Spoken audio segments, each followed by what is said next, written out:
Yo, what's up everyone? Welcome back to the channel. Today we're diving into a topic that's as complex as it is crucial. We're talking about the long-standing tensions between two neighboring countries in South Asia, India and Pakistan. These two nations share a lot more than just a border. Look, we got to talk about two countries that have a shared history, intertwined cultures, and unfortunately, a legacy of conflict. It's a relationship that's been fraught with tension for decades. Two countries with incredible food, vibrant cultures, and rich traditions. But also, two countries with enough military firepower to turn the planet into a radioactive crater.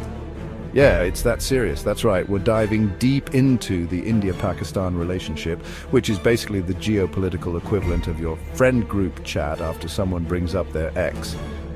It's complicated, messy, and often heated. Buckle up as we unpack the top 10 reasons these nuclear-armed neighbors just can't seem to hit unfriend on each other, no matter how many times they threaten to. From historical grievances to modern-day skirmishes, there's a lot to cover. We're talking partition, terrorism, and the ever-contentious region of Kashmir.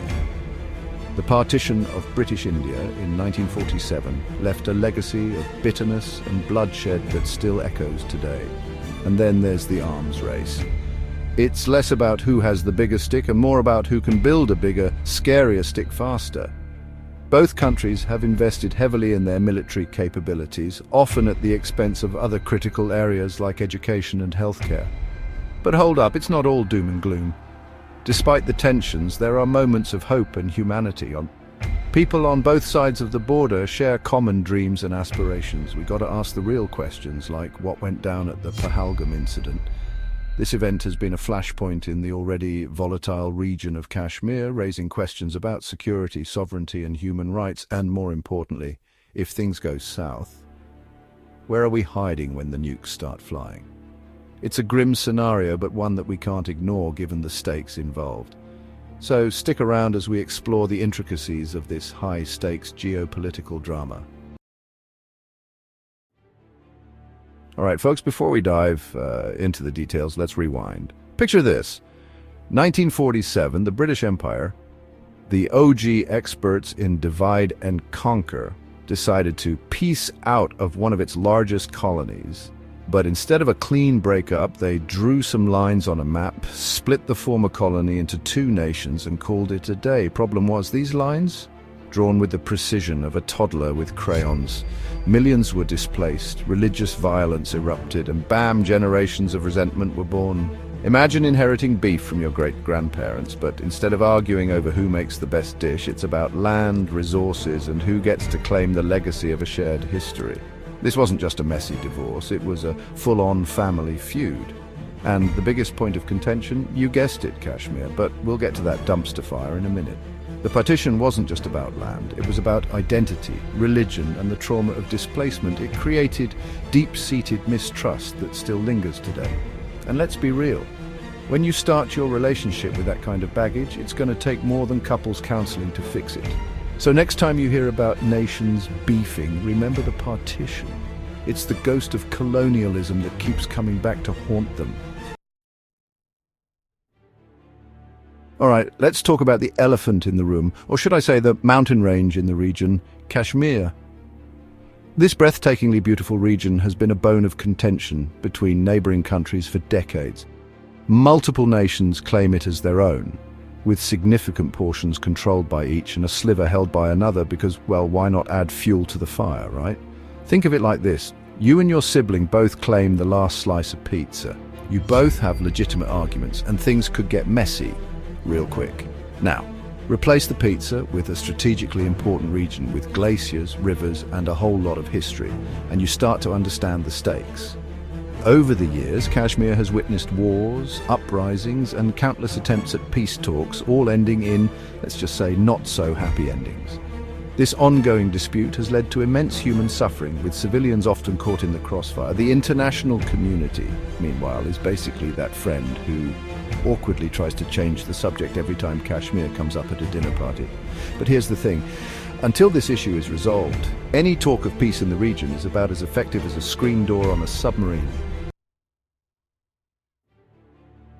Okay, so we've got historical baggage and territorial disputes. What else could go wrong, right? Enter cross-border terrorism.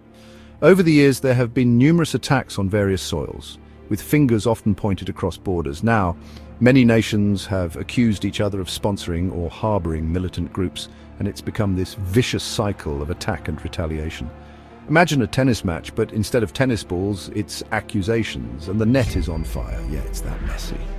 And these attacks aren't just statistics. They are real lives lost, families torn apart, and a constant atmosphere of fear. The 2008 Mumbai attacks, for example, shook India to its core.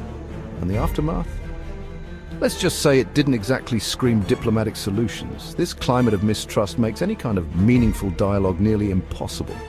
It's like trying to have a rational conversation with someone while they're holding a megaphone and you're wearing noise-cancelling headphones.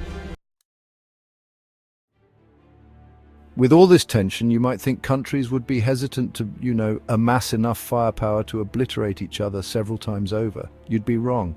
Welcome to the global arms race, where the only thing more inflated than the military budgets are the egos.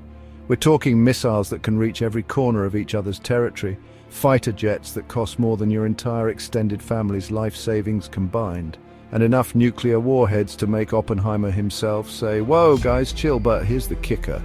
This arms race isn't just about security, it's about prestige. It's about proving who's the bigger, stronger, more powerful nation. It's like two guys at the gym trying to outdo each other with heavier and heavier weights, except in this case, dropping the weight could lead to, well, global annihilation.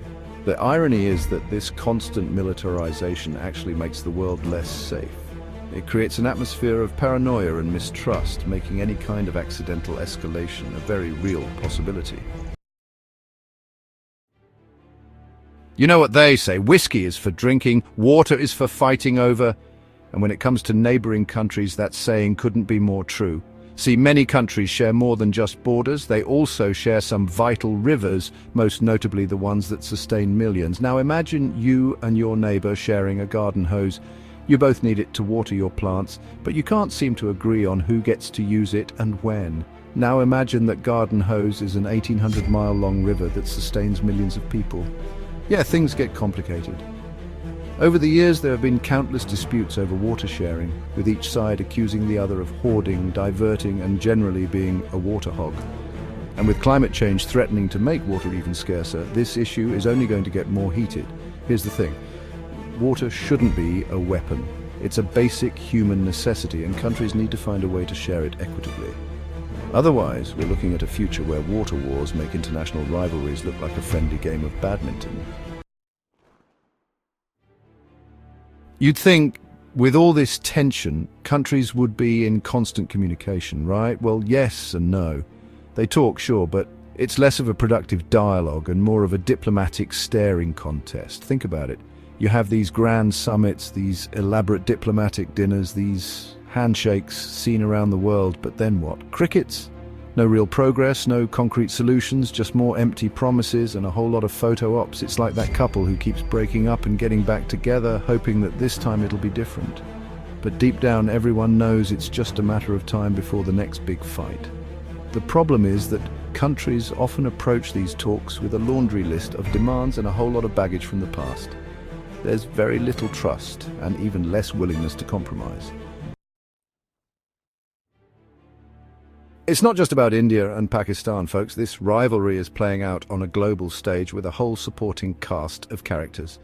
You see, in the game of geopolitics, there are no permanent friends or enemies, just permanent interests. India has been cozying up to the United States, much to Pakistan's dismay, who happens to have a complicated relationship with Uncle Sam. Meanwhile, Pakistan has found a best friend forever in China, who also happens to be India's biggest regional rival. Get the picture? It's messy. Imagine your friend group where everyone's hooking up with everyone else's ex. Awkward doesn't even begin to describe it. And just like in any high school drama, these shifting alliances and rivalries only serve to exacerbate the existing tensions between India and Pakistan. So next time you see a headline about India and Pakistan, take a minute to look at the bigger picture. Who are they aligning with? Who are they trying to impress? Understanding these regional dynamics is key to understanding why this rivalry is so damn complicated. Money talks, but so does national pride. The economic tug-of-war. Here's a thought. What if instead of spending billions on weapons, neighboring countries, actually traded with each other?